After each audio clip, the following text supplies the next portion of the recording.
All right, so I'm going to show you how we're going to solve example 5 on A8 using trig functions to solve for the missing side. So the first thing we want to do is we want to look at our diagram and we want to find our angle of reference. In this case, my angle of reference is at 28 degrees down here.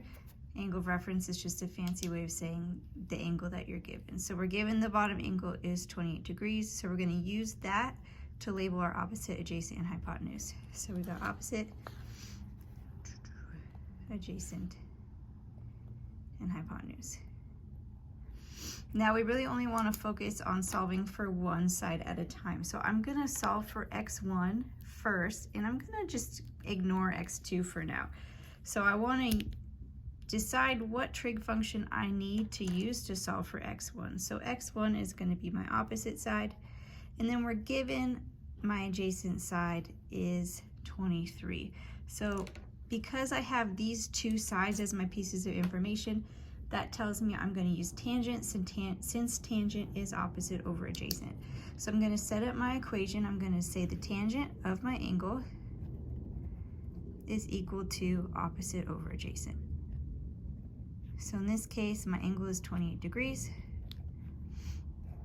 I like to put this in parentheses, is equal to my opposite, which is x1, over my adjacent, which is 23. All right, and now I just need to find a way to isolate my x1 or get it by itself. So since I am dividing by 23 right here, I'm going to use an opposite operation to cancel it out and move it to the other side of the equation. So since we're dividing, I'm going to go ahead and multiply both sides by 23. These are going to cancel out over here, and we get that x1 is equal to 23 times the tangent of 28. Now in our pipe trades calculator, what that's going to look like is we're going to take the tangent first. And when we're doing that in our calculator, we're going to input what our angle measurement is. In this case, my angle is 28, and then we're going to take the tangent of that.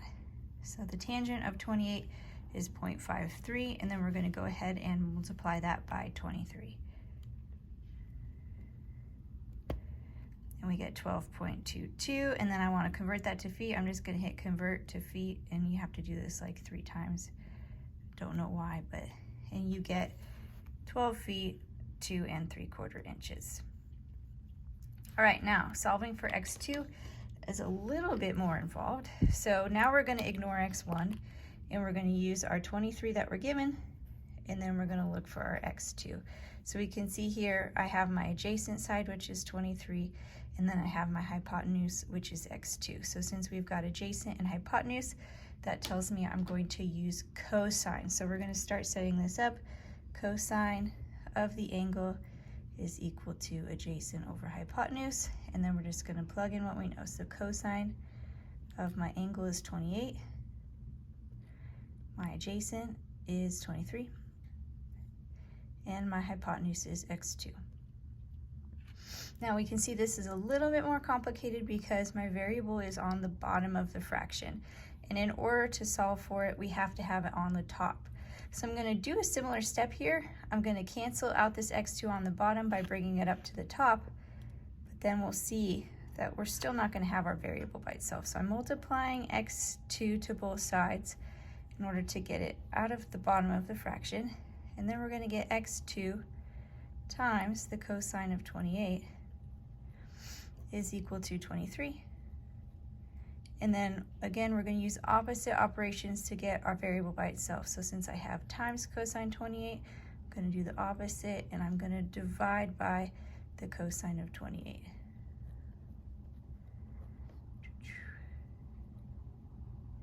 Oops, I forgot cosine there.